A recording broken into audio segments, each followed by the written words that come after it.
गिद्धों को केवल घास मिली, सुअरों को गंदगी मिली। आप सुअर क्यों बोले? साहब सदन में सुअर क्यों बोला आपने? किस बात के लिए? गूह जहां दिखाई दे रहा था, मैंने नहीं, कई मीडिया ने दिखाया, वो सब सुअर हैं। हमने देखा, हम अपनी आंख फोड़ लें, हम कहें ना भी कितनी गंदगी हुई है। मौतों पर बात न करें, मौतों को ये भी न कहें कि 30 मौतें हुई हैं। क्या आप चाहते हैं?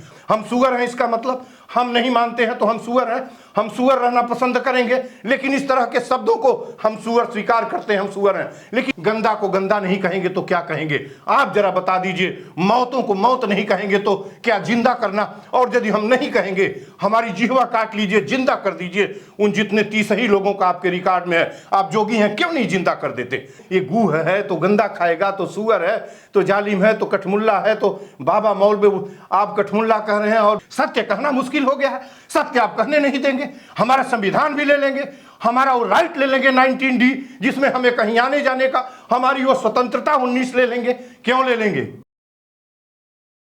प्रयागराज का महाकुंभ अब समाप्ति की तरफ है, लेकिन विधानसभा में योगी जी ने जो कुछ भी कहा वो भाषा की मर्यादा के लिहाज से इतना छिछला लग रहा था, इतना बुरा लग रहा था, या ये कह दें कि बहुत ज्यादा दुख पहुंचाने वाला था। योगी जी ने कहा कि महाकुंभ को किसी ने जिस तरीके से देखा उसको कुंभ वैसा नजर आया। जो आस्था की दृष्टि से देख रहा था उसे आस्था दिख रही थी, जो भक्ति के दृष्टि से देख रहा था उसमें भगवान नजर आ रहा था। लेकिन जो गिद्ध थे उनको लाशें नजर आ रही थी, और जो सुअर थे उनको गंदगी नजर आ रही थी। यानी कि जिस किसी ने भी कुंभ में हो रही गंदगी पर सवाल उठाया वो सब सुअर हैं, और जिस किसी ने भी लाश को देख लिया वो सभी गिद्ध हैं। अब हैरानी की बात यह है कि सरकार खुद मानती है कि कम से कम 30 लोग तो मरे हैं, अभी तो आंकड़े कुछ बढ़ भी गए हैं।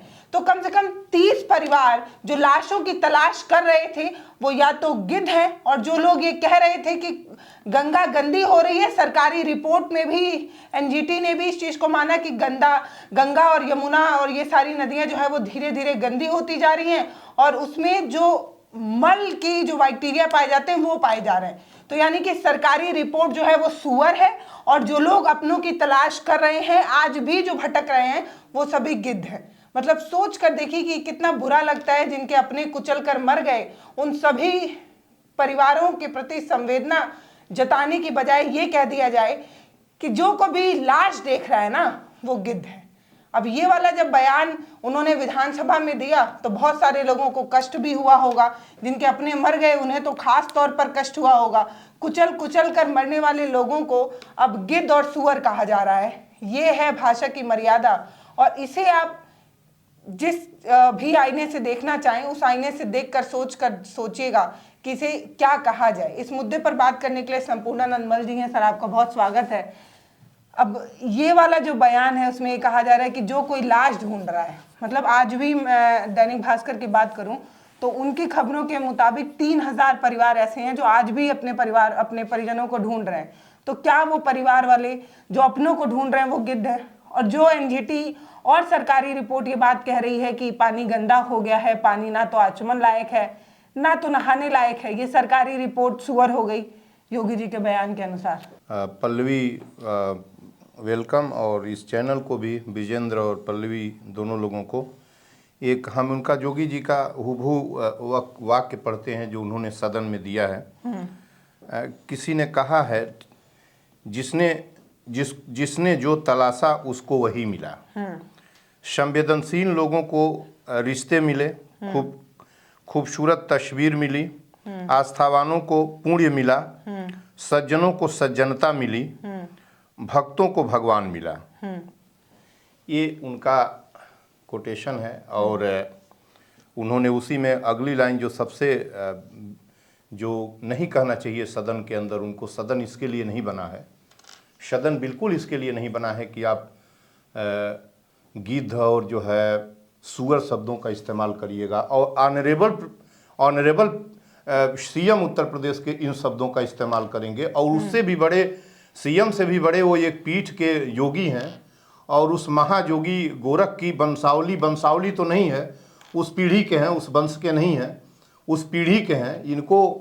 इनको ये कहने में ये क्या कहते चले जा रहे हैं सदनों के अंदर? क्यों ऐसे लफ्ज़ों का इस्तेमाल करते हैं? इन्होंने कहा है कि गिद्धों को केवल लाश मिली और सुअरों को गंदगी मिली। सुअरों को गंदगी मिली। किसको ये गिद्ध कह रहे हैं, किसको सुअर कह रहे हैं? ये क्या जितने लोगों को जिन लोगों के घर के लोग मरे हैं, जो लाश की तलाश में थे, क्या उस विपदा में और उस रोते बिलखते लोगों के लिए सुअर शब्द नहीं किया होगा इन्होंने, लेकिन इसका इस्तेमाल किया जाना चाहिए कि नहीं जाना चाहिए? आप बताएं कि इस शब्द का इस्तेमाल तो उनके लिए होना चाहिए। उनके परिजन बिलख रहे हैं, खोज रहे हैं, और आप जो कह रही हैं कि 3000 लोगों का 15,000 लोगों का गुमशुदा FIR दर्ज है। 15,000 लोग अब तक डिस्कवर नहीं हो पाए हैं कि 15,000 लोग कहाँ हैं कुंभ के अंदर। 15,000 और मरने वालों की संख्या जो 30 ऑन रिकॉर्ड है।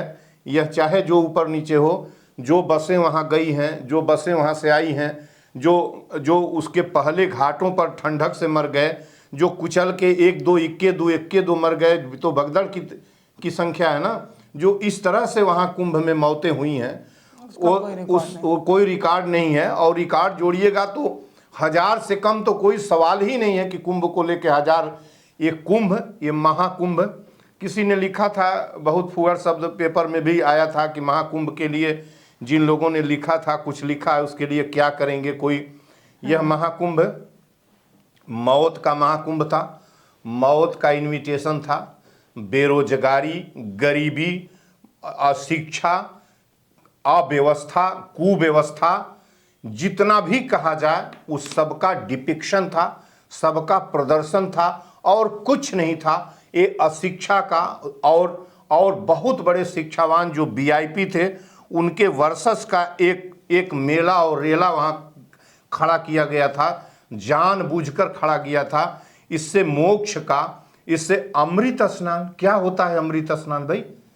पवित्र स्नान तो मैं सुना हूँ, दूध से स्नान मैं सुना हूँ, अमृत स्नान क्या होता है? अमृत का कोई स्नान होता है? अमृत पान होता है, अमृत का स्नान नहीं होता है।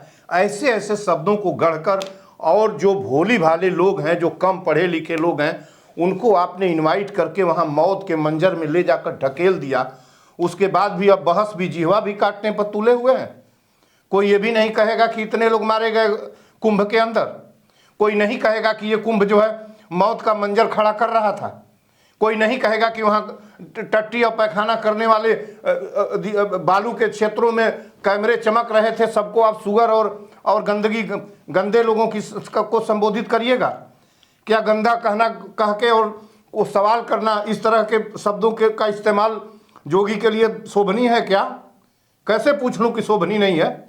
और एक ऑनरेबल CM, और वो भी जो है एक पीठ के पीठाधीश है, वो भी जोगी पीठ है। आपने इन शब्दों का इस्तेमाल क्यों किया और क्यों कर रहे हैं ऐसे शब्दों का इस्तेमाल? इन शब्दों का इस्तेमाल करने की आपको ज़रूरत क्या है? हम तो ये नहीं समझ पा रहे हैं कि ज़रूरत क्या है। मैं ये नहीं समझ पा रहा हूँ कि कुंभ सनातन से चला आ रहा है, बहुत पुराने समय से चला आ रहा है। आपको इतना ढिढोरा पीट कर महाकुंभ कहकर इस तरह से 50 लाख लोगों का आप कह रहे हैं, 50 लाख लोग स्नान करके तर गए, क्या हो गए? स्वर्ग में चले गए।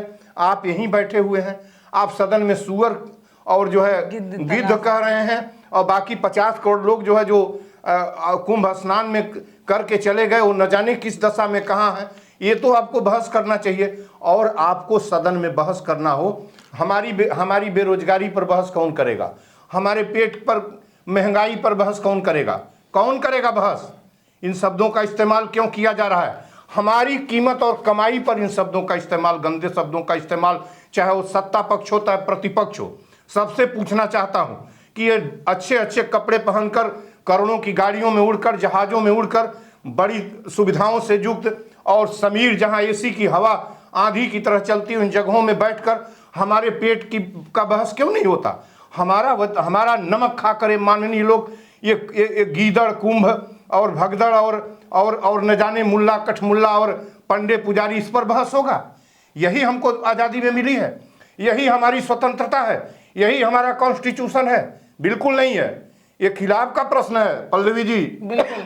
और अगर इस तरीके का सवाल पूछा जाए तो पहले तो आप सरकार विरोधी, दूसरा आप सनातन विरोधी, तीसरा, आप हिंदू भी नहीं है, हिंदू के कैटेगरी से भी आपको निकाल दिया जाएगा अगर आप कुंभ में इस तरीके का सवाल पूछ लें। तो हिंदू, अगर आप पूछ लें कि ट्रेन की व्यवस्था करने की जिम्मेदारी किसकी थी, क्यों दिल्ली प्लेटफॉर्म में भगदड़ मची, क्यों लोगों की मौत हुई, तो आप जो है वो गैर हिंदू, गैर सनातनी, सरकार विरोधी सब है। मतलब आप व्यवस्थाओं पर सवाल नहीं कर सकते, आप आम इंसान की जिंदगी से जुड़ा सवाल नहीं कर सकते, आप ये नहीं पूछ सकते कि जाने क्यों जा रही हैं। अगर आपने बहुत अच्छी और सुदृढ़ व्यवस्था कराई है तो बताइए कि भगदड़ क्यों हो गई, दिल्ली वाले में भगदड़ क्यों हो गया, संगम नोच पर भगदड़ क्यों हो गया।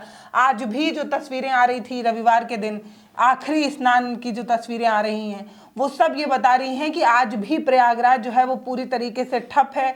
गाड़ियों को जो है वो रोका जा रहा है क्योंकि वहाँ के हालात सही नहीं है। प्रयागराज में स्थिति जो भीड़ कंट्रोल करने की जो व्यवस्था है वो चरमराई हुई है। तो इस तरीके की व्यवस्था पर सवाल नहीं पूछा जाना चाहिए, और अगर आप पूछते हैं तो आप विरोधी हैं। दो बात और कर दें कि प्रयागराज में जो इकट्ठा की गई भीड़ है उसमें 70% भीड़ ऑर्गेनाइज्ड, सिस्टमैटिक कॉल करके और इन लोगों ने जुटाया हुआ है। प्रत्येक गांव में, मेरे गांव में जिस डेट में बस गई थी, 6 को बस गई थी, प्रत्येक गांव में 2-2 सरकारी बसें भेजकर और लोगों को बिना किराए के कुंभ ले जाया गया है। प्रत्येक गांव में 87,000 गांव है यूपी का। मैं नहीं कहता कि 87,000 में चला गया है, लेकिन आपने खजाने का इस्तेमाल उन गाड़ियों में किसको कहां बैठकर जाना है, कितने लोग सांसद सहे हैं, कितने लोग मुसीबत उठाए हैं, 16-16 दिन फंसे हुए लोग वहां, पानी और उनका राशन गाड़ियों में घट गया। अभी पिछली जब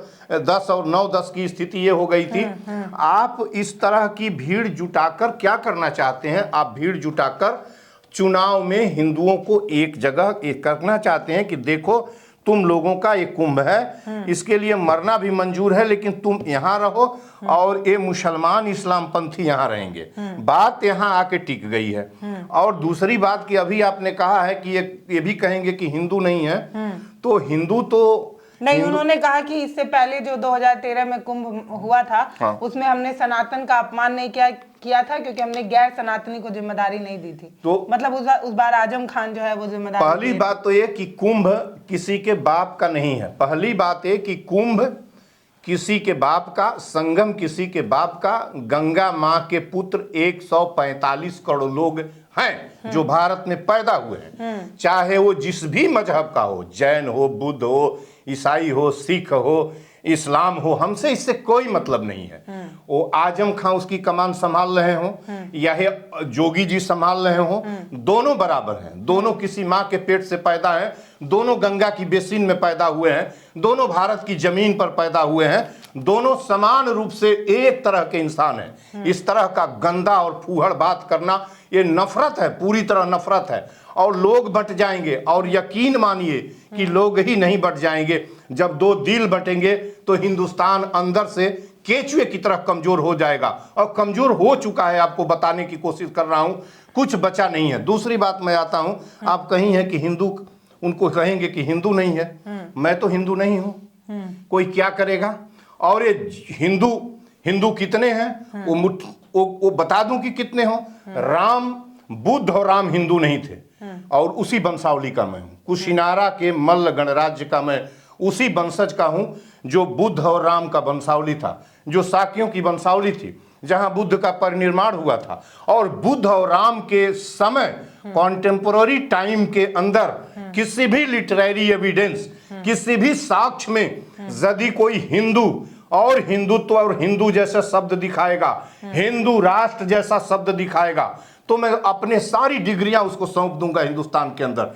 ये अफवाह इस हिंदुस्तान को हिंदू, सनातन, हिंदू राष्ट्र, आस्था, अंधविश्वास, पाखंड, मंदिर, मस्जिद, मूर्तियों, कॉरिडोर के अंदर बरगलाकर बांटना, कौमों को बांटकर हिंदुस्तान की गद्दी पर अपनी सत्ता स्थापित करना, और अपनी सत्ता को आहिस्ता से बहुत मजबूती के साथ सबको गाली देकर और अपने ताकत से पुशबैक कर कर उनके जिह्वा को दबाकर, ये क्या है? ये क्या है? सदन के अंदर हमारे पेट की बहस क्यों नहीं की जाती?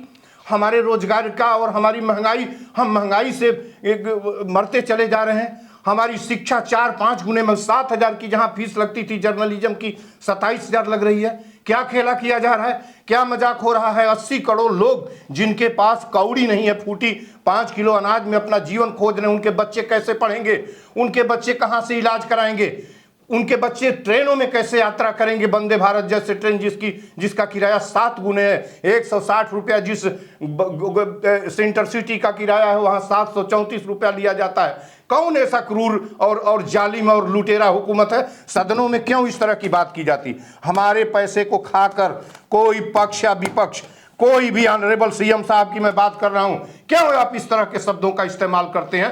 क्यों नहीं हमको एक्सटर्मिनेशन कैंप में झोंक देते हैं और वहां जो है जैसे हिटलर ने किया था, एक्सटर्मिनेशन कैंप में डालकर यहूदियों जेविश लोगों का कत्ल कर दिया था, मार दिया था। क्यों नहीं मार देते।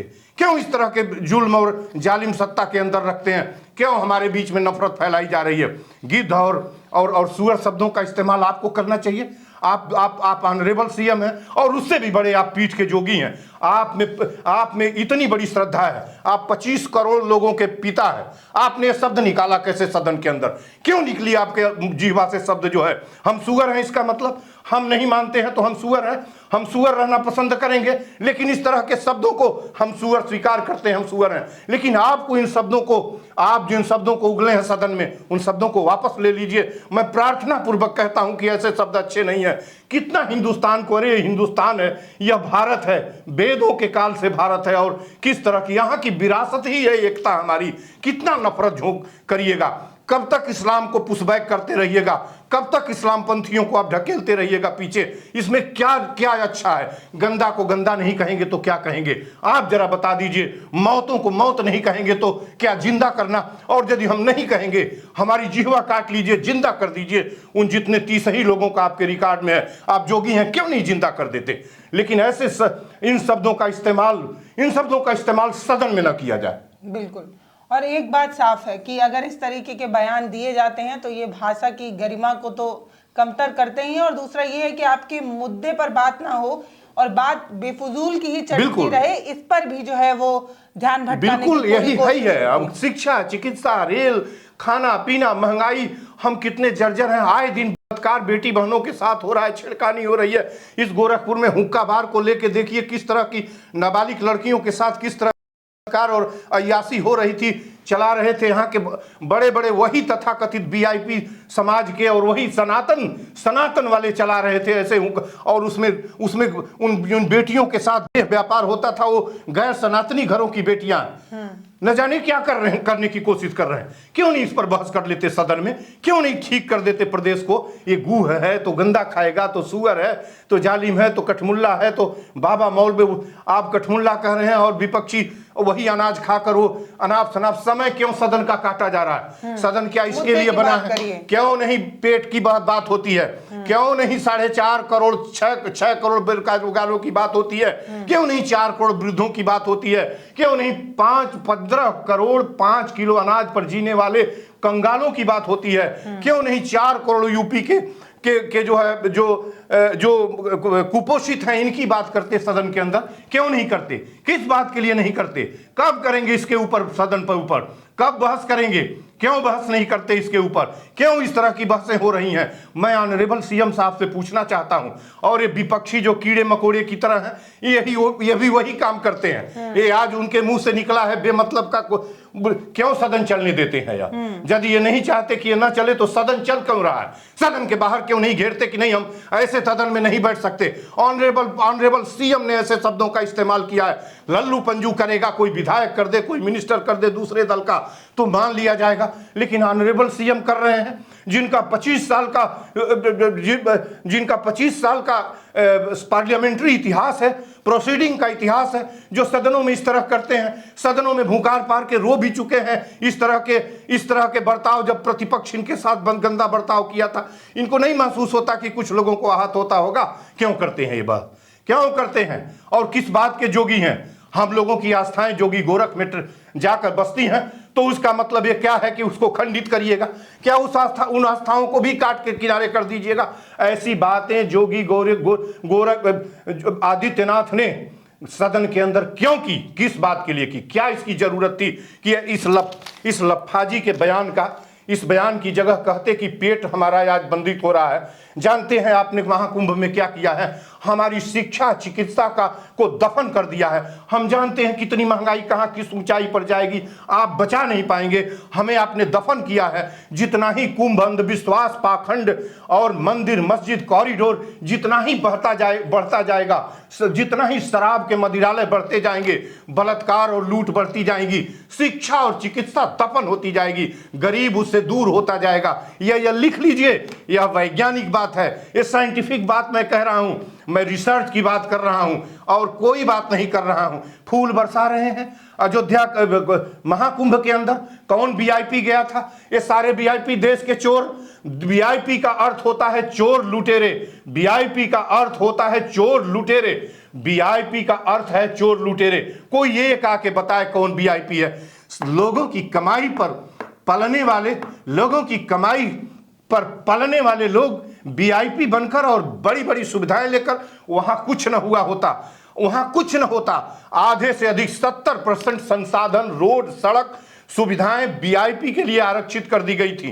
कागज में 30 घाट बने थे जिसमें 7 घाट इनके लिए थे, लेकिन बाद में ऐसा खाली कराया गया, थोड़ी सी जगह में भूसे की तरह लोगों को भर दिया गया और ये वीआईपी मौत का कारण बन गए थे और उसी को ढिढोरा पीट रहे हैं। किस तरह का फूल, किस सीमा पर लड़के आए थे ये चोर भारत के वीआईपी बन के?